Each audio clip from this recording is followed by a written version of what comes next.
높이 들린 보좌, 높이 들린 보좌라는 말씀의 제목이고 신학적으로 중요한 말씀인데 여러분들이 듣기는 좀 어려운 그런 말씀입니다. 한번 정리하면서 말씀을 들어주십시오. 하나님의 보좌, 보좌가 뭐하는 곳인지, 보좌에는 어떤 것들이 있는지 살펴보려고 합니다.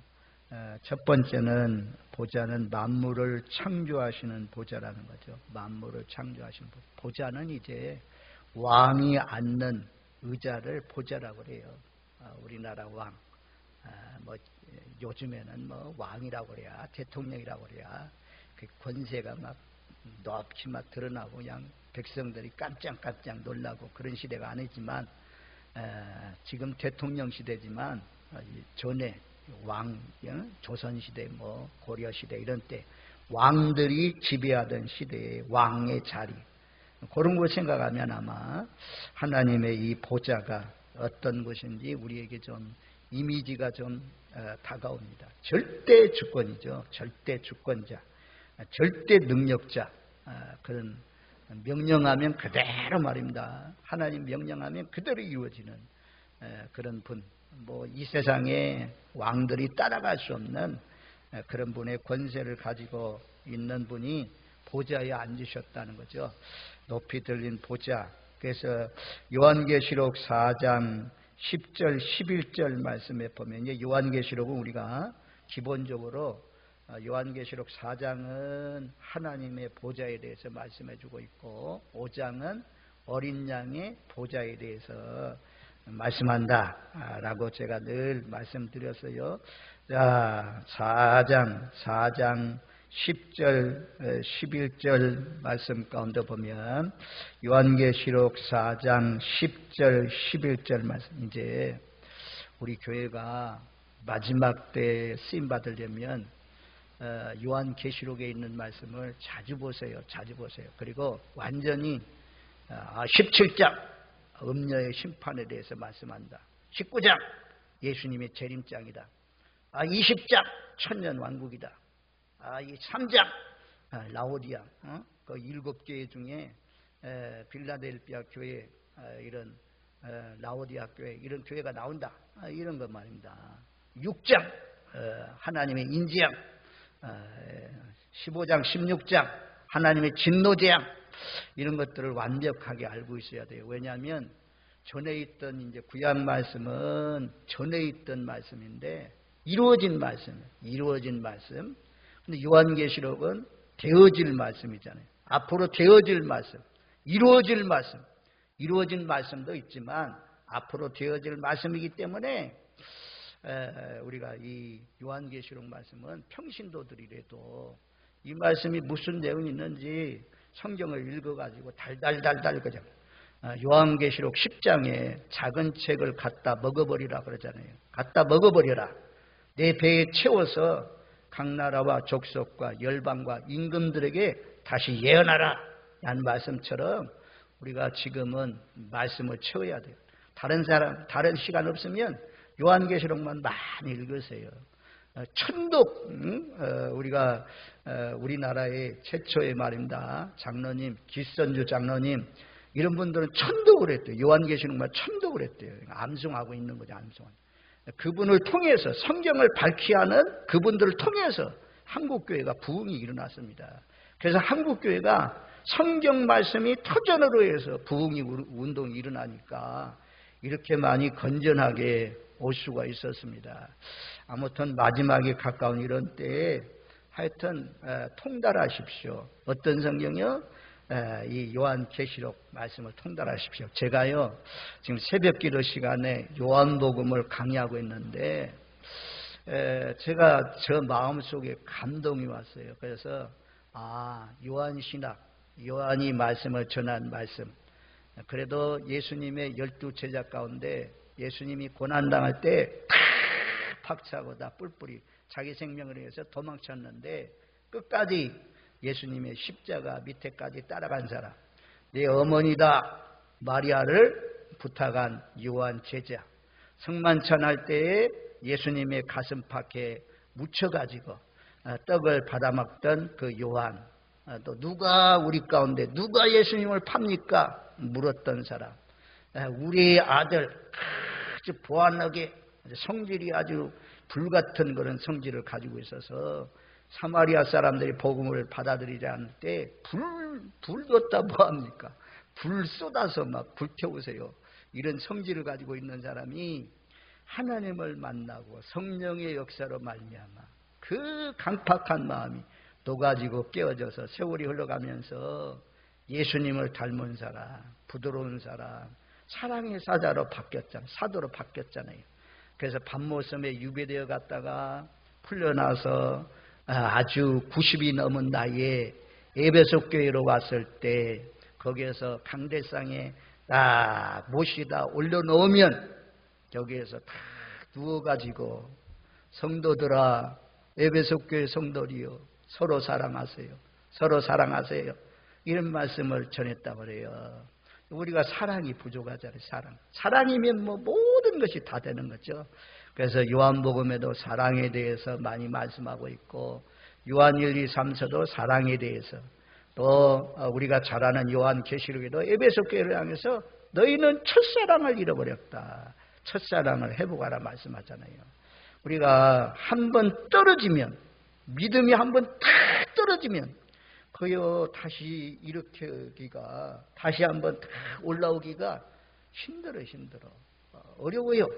어떤 경우는 아예 그냥 떨어진 그 상태에서 일어나지 못하고 결국에는 가룟유다 같은 경우는, 데마 같은 경우는 떨어져 나가가지고 돌아오지 못해가지고 세상으로 가버린, 그래서 지옥 가는 말입니다. 그런 영혼들도 있잖아요. 그러니까 계속해서 믿음 안에서 머물러 있는 것, 붙어 있어야 돼요. 어떻게 해서라도 붙어 있어야 돼요. 시험이 오고 환란이 오고 광야가 오고, 인간관계의 광야, 사랑과의 관계가 깨어지고 어려움이 있어도 십자가는 붙들어야 돼요. 십자가 붙들어야 돼요. 그러다 주님 바라보고 있으면 관계가 회복되고 모든 광야가 풀려지고, 광야에 막 하나님 필요할 때는 반석에서 물어주시고, 그래가지고 생기를 얻고 다시 회복되는 놀라우신 역사가 일어납니다. 아무튼 보좌가 있다는 거죠. 통치하는 보좌. 그 보좌에서 10절 11절 말씀해 보면 이 보좌는 뭐하는 보좌나 만물을 창조하시는 보좌라고 말씀해요. 자, 우리 4장 10절 11절, 요한계시록 4장 10절 11절 같이 읽습니다. 24 장로들이 보좌에 앉으신 이 앞에 엎드려 세세토록 살아계시는 이에게 경배하고 자기의 관을 보좌 앞에 드리며 이르되, 우리 주 하나님이여, 영광과 존귀와 권능을 받으시는 것이 합당하오니 주께서 만물을 지으신지라. 만물이 주의 뜻대로 있었고 또 지으심을 받았나이다 하더라. 우리 보좌가 있고 보좌를 둘러싸고 있는 24 장로들이 앉아있는 보좌가 있습니다.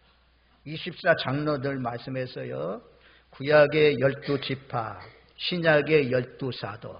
그래서 24 장로는 신구약의 구원받는 무리들, 성도들을 24 장로라고 그래요. 그래서 24 장로들이 보좌 앞에 둘러 앉아있다는 것은 구원받는 무리들이 하나님 나라의 보좌에 주님과 함께 앉아있다 그래요. 우리가 요한계시록 3장 라오디아 교회 이기는 자에게 주시는 약속이 21절 말씀에, 3장 21절 말씀에 그렇게 말씀해요. 우리 한번 같이 읽습니다. 이기는 그에게는 내가 내 보좌에 함께 앉게 하여 주기를, 내가 이기고 아버지께 보좌에 함께 앉는 것과 같이 하리라. 예수님도 보좌에 앉아있고 우리도 함께 보좌에 앉는다라고 말씀해요. 그래서 하나님의 보좌가 있고 둘러있는 보좌가 있는데 거기에 있는 24 장로들이 엎드렸어요. 엎드려서 아마 보좌에서 일어나서 엎드려서 세세토록 살아계시는 이 하나님이죠. 하나님께 경배하고 자기 관을 보좌 앞에 드렸다. 이제 승리하고 하나님 나라에 들어온 사람들에게 면류관이 이렇게 씌워지잖아요. 야, 너 잘했어. 복음도 전하고 복음을 위해서 헌신해서 살았으니까 면류관 딱 씌워지면 내가 잘나고 내가 똑똑하고 내가 힘있고 권능이 있어서 이렇게 내가 충성을 다했습니다라가 아니고 하나님이 도와주셔서 예수님이 함께해 주셔서 능히 할 능력을 주셔서 이 일을 할 수가 있었습니다. 내 공로가 아닙니다. 보좌 앞에 다 내려놓아요. 하나님께 영광.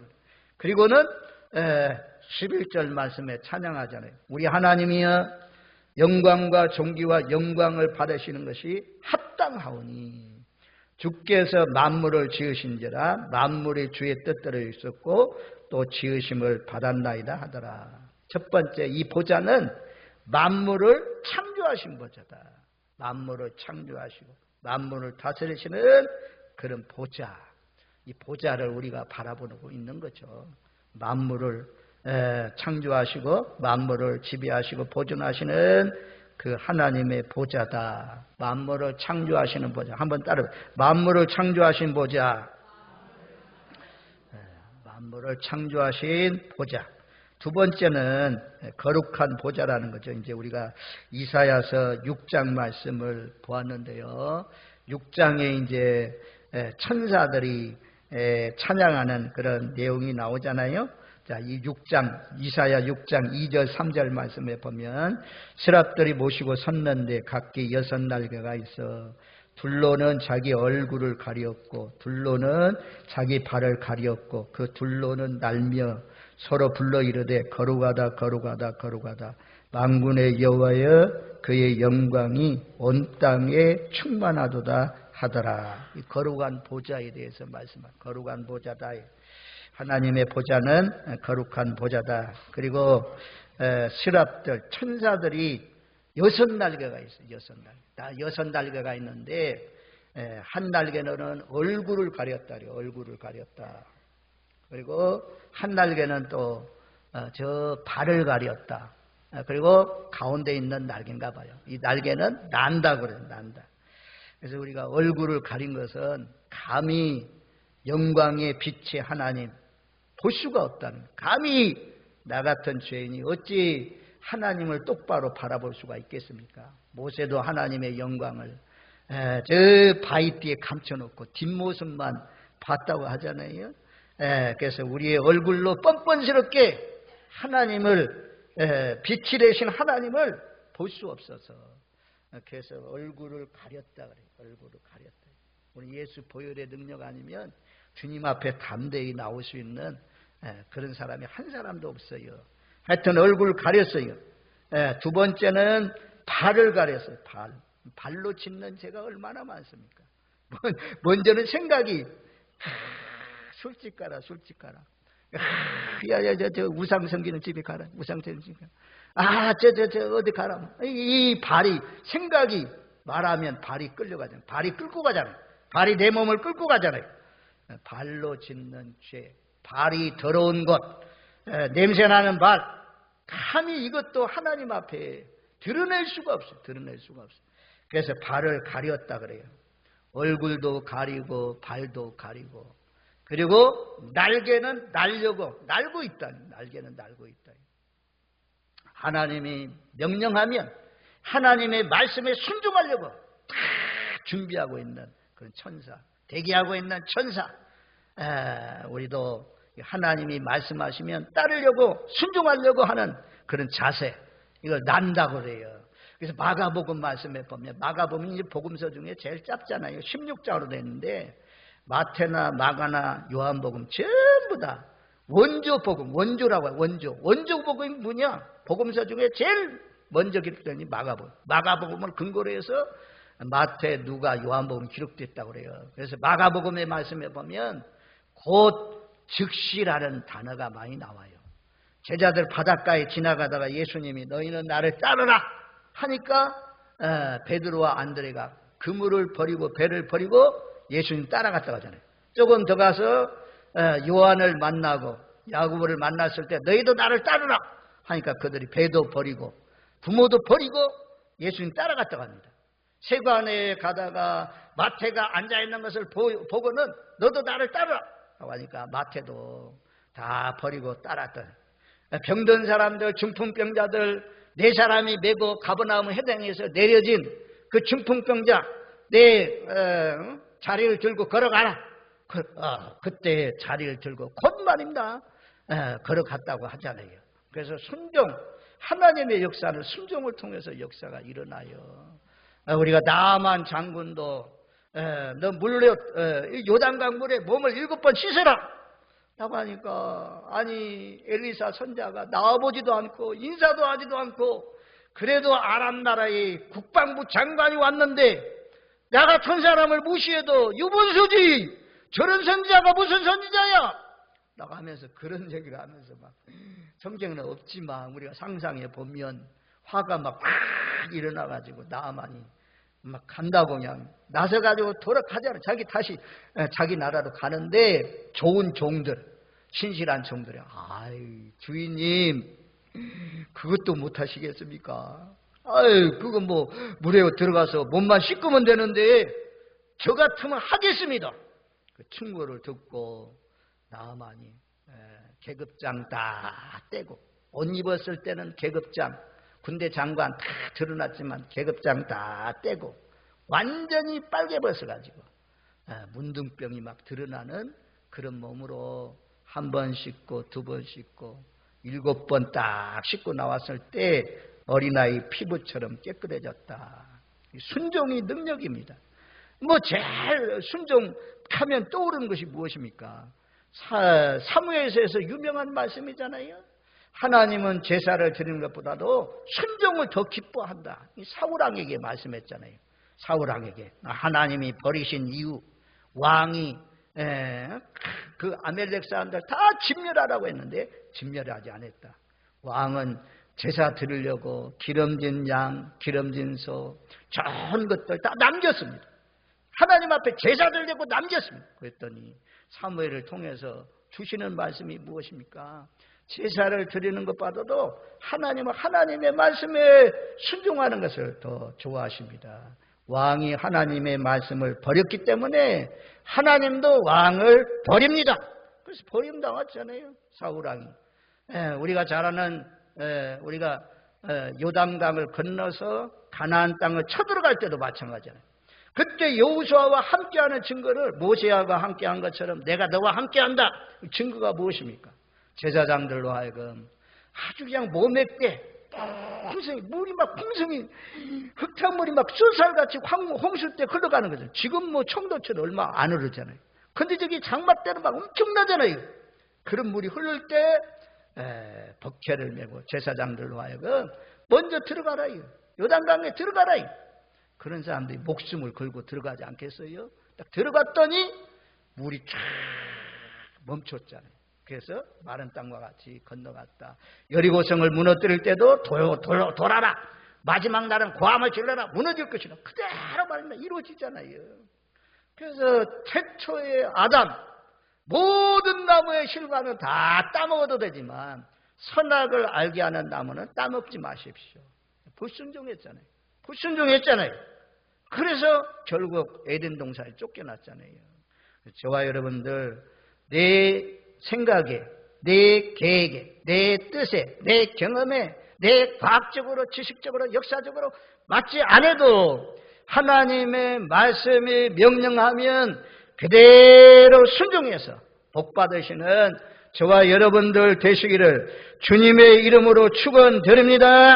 아멘. 하나님은 만물을 지배하시고 다스리시는 거룩한 보좌다. 거룩한 보좌. 둘로는 난다. 준비하고 있으세요. 하나님 명령하면 전도하세요.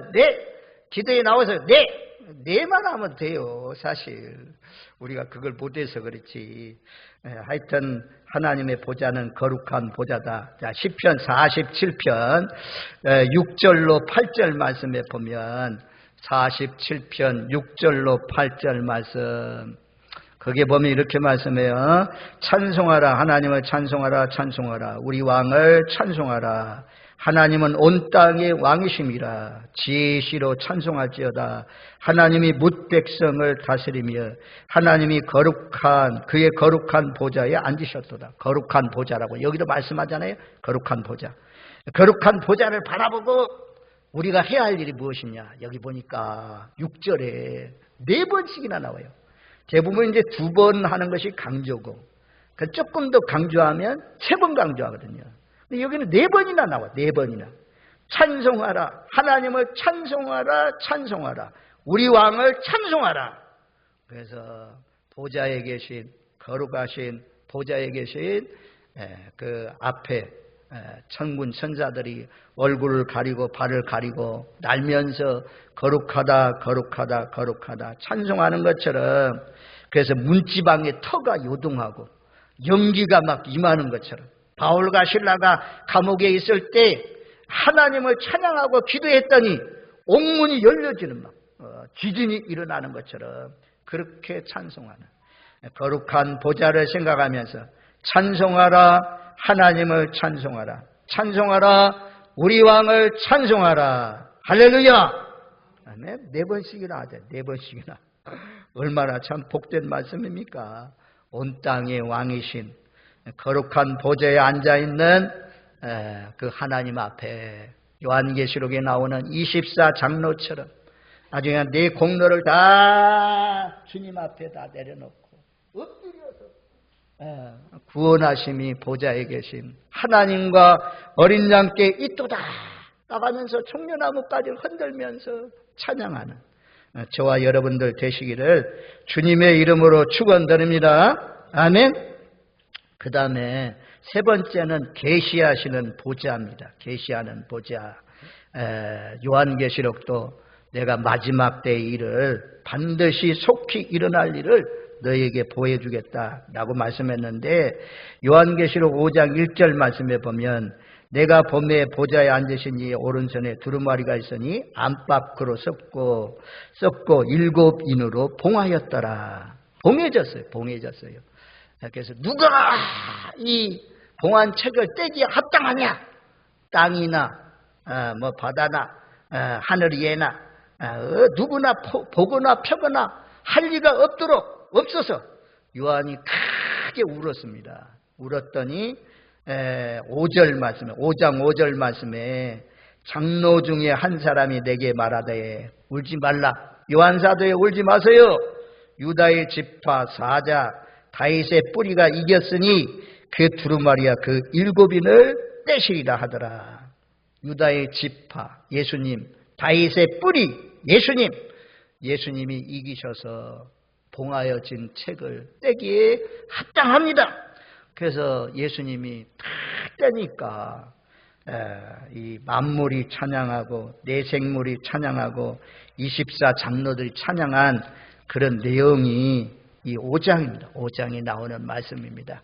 그래서 임봉된 등 다니엘서에 보면 임봉해 놓아라, 봉해 놓아라 말씀했는데 요한계시록에는 떼라 그랬어요. 떼라. 그래서 이리로 오라, 흰말이더니 이리로 오라, 뭐 붉은 말 등장하고 뭐 검정 말 등장하고 그런 말씀이 6장에 나오잖아요. 예수님이 떼니까 그런 말들이 등장했습니다. 그래서 이 계시해 주는 보좌다. 하나님의 보좌가 뭐 하시는 것이냐? 우리에게 하늘나라를 계시해 주고 앞으로 마지막 때 있을 일을 알려주시는 그런 보좌라고 말씀해요. 자, 4장으로 넘어가 보면 요한계시록 4장 1절로 우리 한번 3절 말씀까지 보면 1절로 3절 말씀을 우리 한번 같이 읽어보겠습니다. 이일 후에 내가 보니 하늘에 열린 문이 있는데 내가 들은 바 처음에 내게 말하던 나팔 소리 같은 그 음성이 이르되 이리로 올라오라. 이후에 마땅히 일어날 일들을 내가 내게 보이리라 하시더라. 내가 곧 성령에 감동되었더니 보라, 하늘의 보좌를 베풀었고 그 보좌 위에 앉으신 이가 있는데 앉으신 이의 모양이 벽옥과 홍보석 같고 또 무지개가 있어 보좌에 둘렀는데 그 모양이 녹보석 같더라. 아멘. 성령의 감동으로 밤모섬에 유배되어 있는 요한이 열렸어요. 이리로 올라오라. 그래서 요한만 이제 몸은 땅에 있지만 우리가 고린도후서 12장 아닙니까? 내가 셋째 하늘에 올라가 봤다. 몸 안에 있었는지 몸 밖에 있었는지 나를 끌고 갔다.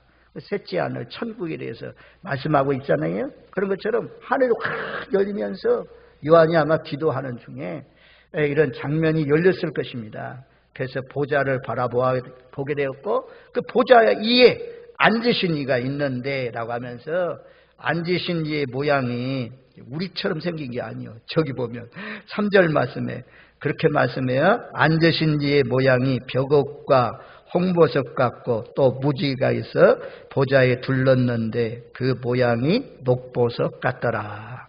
요한만 하나님의 보좌를 이렇게 보았어요. 뭐 스데반 집사도 하나님의 보좌를 보고 또 야곱도 하나님의 보좌를 보고 이사야 선지자도 하나님의 보좌를 보았다라고 말씀하는데 요한은 밝히 보았어요. 벽옥으로 된 것, 홍보석으로 된 것. 이 하나님의 보좌는 우리 같은 사람 모양이 아니야. 누군가 앉아있기는 앉아있는데 세상적인 언어로 표현할 수 없는 그런 부분이 있다는 거죠. 그래서 가장 이때 당시에 성경이 기록된 그 당시에 가장 빛나는 보석이 벽옥이라고 그래요. 반짝반짝 빛나는 보석, 홍보석, 또 녹보석, 이런 세 가지 모양으로 보여졌다 그래. 전통적으로 이제 건전한 해석을 통해서 이것을 해석한다면 벽옥은 가장 찬란하게 빛나는 보석, 가장 찬란하게 빛나는 보석, 하나님의 영광스럽고 찬란한 장면을 묘사해 주고 있어요. 벽옥을 통해서. 또 그 다음에 홍보석은 붉은빛 나는 보석으로 심판 진노를 상정하는 보석이다. 이 녹보석은 이제 하나님의 은혜와 하나님의 자비를 상징하는 그런 보석입니다. 그리고 그 보석을 뭐가 둘러오고 있느냐? 무지개가 둘러오고 있어요. 무지개 하면 떠오르는 것이 뭐예요? 유대인들은 딱 무지개 하면 떠오르는 사람이 있어요. 노아의 방주, 언약. 다시는 물로서 심판하지 않는다. 하나님은 하나님의 약속의 말씀대로 이루시는 분이다. 무지개를 통해서 다 보좌를 둘러고 있는 무지개를 통해서 보여주는 거죠. 그래서 하나님의 보좌는 앞으로 있을 일을 계시해 주는 보좌다. 그래서 요한계시록에 요건 이제 여러분들 요 구절은 알고 있어야 돼요. 1장 1절 반드시 속히 일어날 일, 1장 19절 장차될 일, 그리고 22장 6절 반드시 속히 되어질 일, 또 오늘 말씀처럼 4장 2절, 4장 1절 이후에 마땅히 일어날 일. 요한계시록의 내용이 이런 내용이라는 거죠. 1장 1절 한번 따라줘. 반드시 속히 일어날 일. 다시 한 번 더. 반드시 속히 일어날 일. 1장 19절 장차될 일. 4장 1절 이후에 마땅히 일어날 일. 이후에 마땅히 일어날 일. 22장 6절 반드시 속히 되어질 일. 반드시 속히 되어질 일. 요 네 구절을 통해서 장차될 일, 반드시 속히 일어날 일, 반드시 될 일, 이렇게 앞으로 되어질 일에 대해서 요한이 보좌에 계신 하나님 이리로 올라오라 해가지고 앞으로 되어질 일들을 다 요한에게 알려주시고 그것을 기록해서 오늘날 우리에게까지 전달되어서 우리가 이 보좌도 이렇게 어떻게 생겼는지 볼 수가 있게 되었습니다. 자, 네 번째는 이제 만유를 통치하시는 보좌입니다.